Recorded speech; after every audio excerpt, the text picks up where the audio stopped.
Buenos días, mi nombre es Nelson Guerra Chavarro. Soy una persona que vivo en Turmequé, natural de Turmequé. Tal vez llevo sangre muisca, sangre ancestral, y por ende, desde hace más o menos 15 años he estado trabajando el tema del tejo, investigando su origen.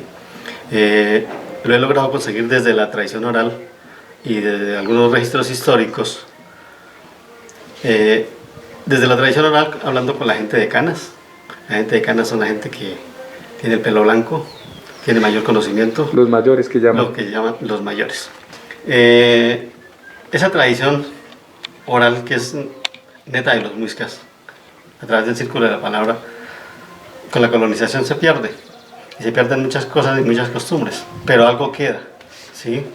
Dentro de eso, pues, he estado investigando el tema del tejo, lo que nosotros comúnmente conocemos como el juego al turmequé. Entre paréntesis se coloca la palabra tejo, porque el nombre original es turmequé, juego del turmequé. Esa historia que a mí me contaron los ancestros, traté de plasmarla en unos cuadros elaborados en madera en aplique. ¿Con qué finalidad? Porque si no hay quien cuente la historia, alguien tendrá que hablar esa historia, ¿sí?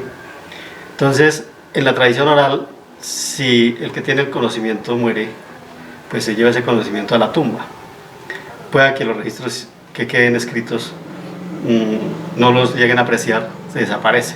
Pero quizá un cuadro publicado en cualquier medio, por cualquier índole, puede contar parte de esa historia de lo que es el juego a turmequé.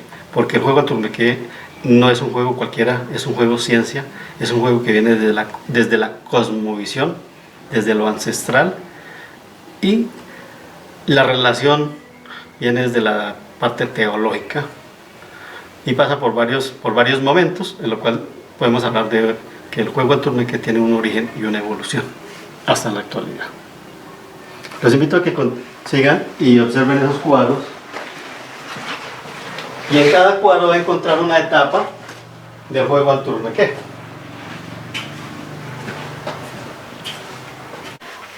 Bueno, digamos acá los cuadros que te representan a ti, ¿cómo es la historia, cómo es el origen? El origen viene desde la cosmovisión, ¿sí? Entonces este cuadro está representando lo que es un ofrendario muisca con relación al tejo, porque el tejo en su primera instancia era un juego sagrado, ¿sí? Era una ofrenda que se le hacía a los dioses. Entonces tenemos que este cuadro hace representación al ofrendario muisca, la comunidad muisca. En sus inicios, el juego al turmequé, los bocines y los tejos empezaron en la lítica. Por eso este cuadro tenemos este y este segundo cuadro, el bocín en lítica, ¿sí?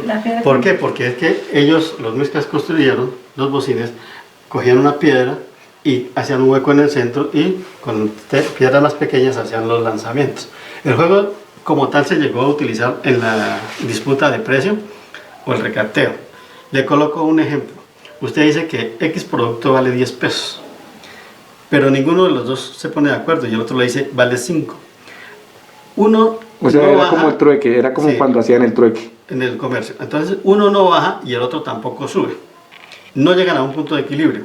Para llegar a ese punto de equilibrio, entonces lo jugaban al turmequé. Y quien embocinara era el precio que prevalecía. Si embocinó el que dijo que daba 5 pesos, ese precio es el que prevalece. Y si es a la inversa, que el que embocina es el que ganara. El que dijo que era 10 pesos, entonces debe pagar los 10 pesos. ¿Sí? Eso en una de sus etapas. Viene, después de los bocines de piedra, se utilizaron el bocín de árbol hueco, que es un material muy similar a la guadua, ¿sí? Y luego desde el bocín de árbol hueco se utilizó el bocín de guadua, que era colocar, igual que el árbol hueco, cortar dos canutillos y colocarlos a ciertas distancias y hacer los diferentes lanzamientos, ¿sí? Entonces, acá por lo menos si usted observa tenemos una embocinada y un tejo de lanzamiento, ¿sí? Entonces era la forma y los elementos que se utilizaban en el pasado. Este cuadro siguiente está relacionado con el ofrendario el ofrendario muisca hacia el Valle de los Holocaustos, donde hacían, el Valle de los Holocaustos es un lugar donde hacían unos rituales hacia el sol, hacia la luna, ¿sí? Donde se reunían todos los aborígenes a hacer sus rituales para venerar a esos dioses. Entonces este cuadro está representado está en una forma abstracta, representa el Cerro de Pozo Negro, por la parte oriental, es por donde nace el sol, y esto me significa como si fuera un valle. Bueno, cada quien lo da como a interpretación relacionado con el juego al turmeque. ¿Sí? También se imposicionaba todavía ahí. Sí, claro, esta cancha, así como usted la ve, es la forma actual de una cancha reglamentaria, porque tradicionalmente solamente era colocar los bocines a ciertas distancias y a jugar. ¿Sí? Estos dos cuadros, en este por lo menos tenemos la representación de lo que es la embocinada, que es una parte del juego, donde hay una jugada que prevalece, que es la embocinada, ¿sí? Que esa tiene una equivalencia, por lo menos lo que es la mano equivale a 1 punto, la mecha equivale a 3 puntos, la embocinada equivale a 6 puntos y lo que se llama la moñona equivale a 9 puntos, que son los valores que se dan. Hay una jugada que se perdió en la década de los 40, los 50, se jugaba, había una jugada que se llamaba la cuarta, que es el segundo tejo posterior a la mano, que la mano es el que se queda más cercano al bocín, y el siguiente es esa jugada en el juego reglamentario desaparece, ¿sí? Entonces ahora se juegan solamente con las 4 jugadas. Este es el bocín, hacemos referencia más que todo al solo bocín, ¿sí? Estamos representando el bocín de este cuadro, bocín en guado. Continuamos y vamos ya esta es una transformación mucho más actual. Tenemos parte de lo que es la cosmovisión, ¿sí? Tenemos el monumento parte de lo que es el monumento que representa la identidad del municipio, el monumento que está en el parque, y tenemos una embocinada de los diferentes teos de lanzamiento con un teo más cercano al bocín de guado. Dentro de esas etapas hay una etapa donde al bocín de guadua se le coloca la herradura del caballo, ¿sí? Y más adelante se le coloca la mecha. Entonces acá tenemos en este cuadro. ¿Quién surgió o quién se le ocurrió la idea de ponerle la...? Entonces resulta que las primeras jugadas, en los bocines cuando estamos hablando de los bocines de piedra, se colocaban frutas o semillas o la pepa de borrachero, que esa pepa se deja desgranar, y era lo que se colocaba para espicharlo. Esas frutas o semillas están representadas en la mecha de pólvora, ¿sí? Porque la pólvora, cuando entra la pólvora al territorio colombiano, entonces ya cambian la semilla y la reemplazan por la mecha. Pero colocan la herradura porque ya es un material más resistente y permite producir el estallido y permite romper o espichar cualquier elemento que se coloque ahí.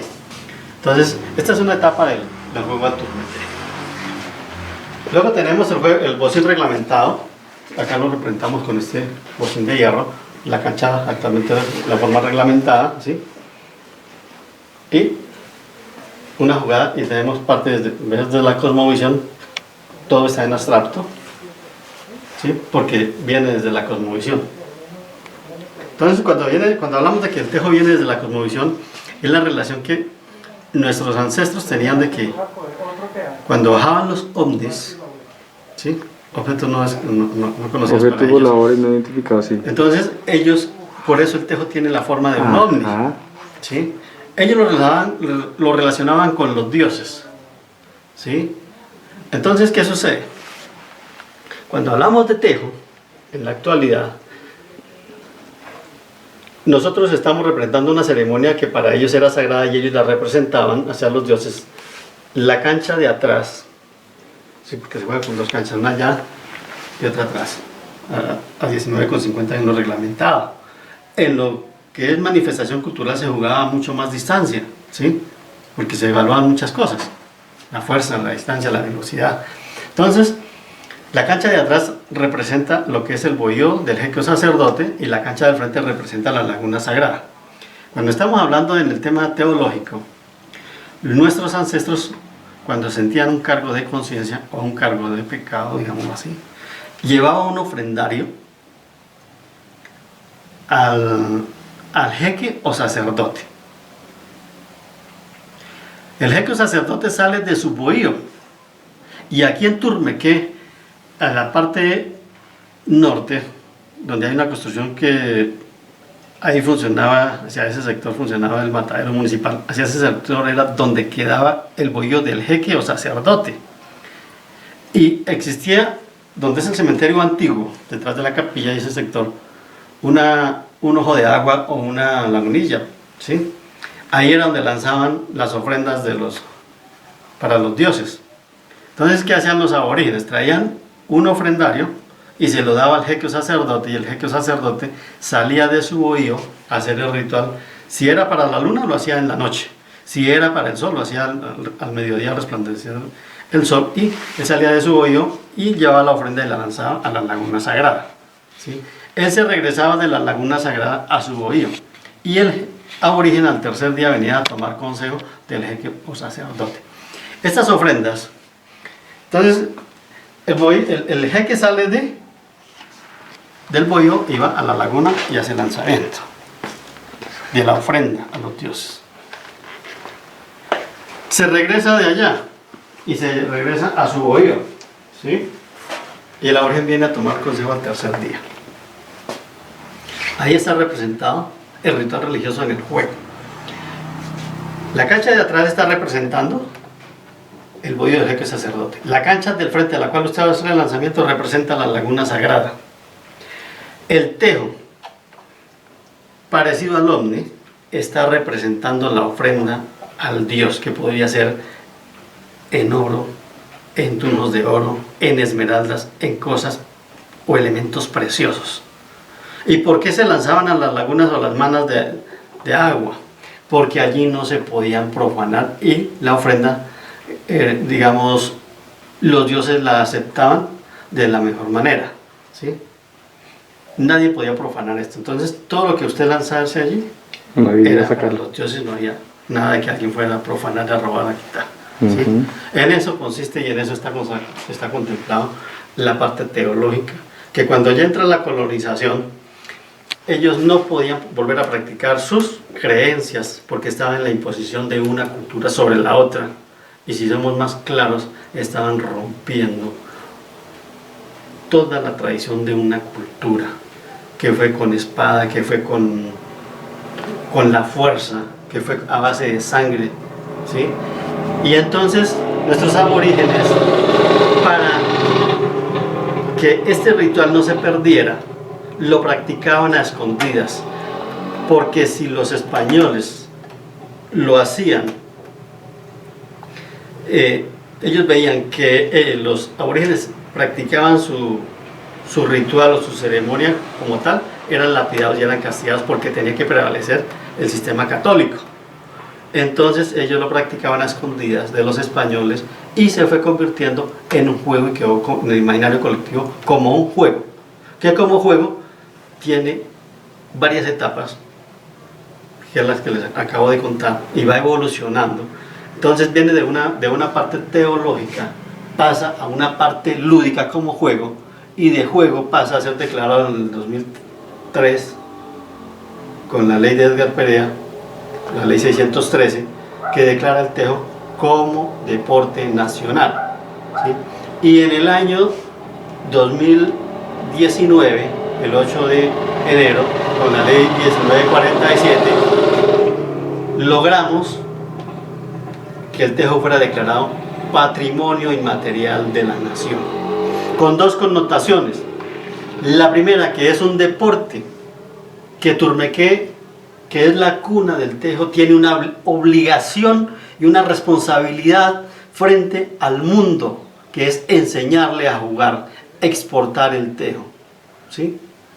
Y desde la otra parte tenemos la parte, lo que es la manifestación cultural como tal, sin ningún tipo de modificación, ¿sí? Que es donde está expresado el Festival del Tejo. Con ese nombre se le da la remembranza o el realce a esa manifestación cultural, porque es que hay dos cosas: el juego reglamentado tiene unas restricciones.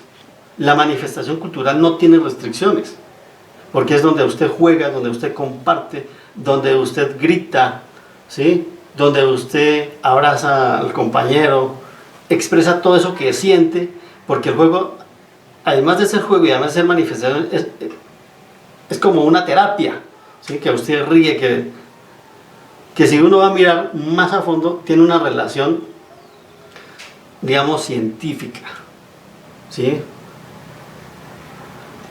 El juego no se da porque se dio así por así, ¿sí? El juego como tal es un juego ciencia, donde usted relaciona el movimiento, todo el movimiento que tiene el juego como tal, y lo tiene que sincronizar con todo el cuerpo humano, con todo, usted lo tiene que sincronizar porque usted tiene que mirar un objetivo a dónde va a lanzar, ¿sí? Lo que tiene que ver con el tema de la psicomotricidad. Además de que el juego sirve de terapia. Y algo muy importante del juego es que el juego nunca es discriminatorio. Lo juegan los niños, lo juegan los jóvenes, los viejos, los ancianos, todo el mundo lo puede jugar, ¿sí? Lo que falta es que desde la parte gubernamental se creen políticas, ¿sí? Y se le dé el realce importante que necesita la manifestación y el juego como deporte. Entonces yo vuelvo y le reitero, Turmequé tiene una gran responsabilidad con esa ley 1947 que nosotros la venimos trabajando. Yo he encabezado ese tema, ¿sí? ¿Para qué? Para que ese reconocimiento y para que Turmequé tenga algo importante y que va a ser uno de los ejes del desarrollo de nuestro municipio, no solamente del municipio, de la región y del país. ¿Por qué? Porque nosotros tenemos que exportar el tejo, darlo a conocer. Nosotros, como turmequenses, vamos a poder competir frente al mundo global a través de la cultura, de la historia y del deporte. Turmequé es muy rico en historia, muy rico en cultura. Con decirle algo muy sencillo, el primer memorial de agravios que surge en América es elaborado en Turmequé con el cacique Diego de Torres y Moyachoque y el cacique y otro cacique. Pero realmente quien lleva la batuta es el cacique de Turmequé, don Diego de Torres y Moyachoque, que es un mestizo, hijo de Juan de Torres, un comendero español, y de Catalina Moyachoque, que es una nativa, una aborigen, ¿sí? Entonces, si nosotros vemos la historia, el memorial de Diego de Torres no es tan reconocido, y además que Diego de Torres es el primer cartógrafo de América que hace un mapa de la provincia de los Muiscas, si le cuenta a la corona española todo el maltrato que le están dando a los nativos, ¿sí? Que por eso él pelea y los españoles le quitan el cacicazgo y él va a España a restituir su cacicazgo, ¿sí? Y a que le reconozcan y que traten bien a los nativos, porque los españoles trato que les estaban dando era aberrante, ¿sí? Entonces nosotros tenemos con qué. Lo que pasa es que los líderes que hay no se interesan en la temática, ¿sí? No lo ven con buenos ojos. Pero yo siempre he sostenido que el eje del desarrollo de Turmequé está a través de la historia, de la cultura y nuestro deporte autóctono. Deporte autóctono también lo podemos trabajar, un tema muy importante que es la denominación de origen, ¿sí? Y para eso tenemos que crear una política económica para luego poder reclamar o patentar la denominación de origen, ¿sí? Que esos son ingresos que le va a servir para las comunidades. Que de esa denominación de origen yo siempre he dicho que debe haber dinero para la misma manifestación como tal, para salud, para educación y para infraestructura, por lo menos esos cuatro punticos base. O sea, la denominación de origen no es reclamarla por reclamarla, sino es para el mismo beneficio de las mismas comunidades y de la misma manifestación.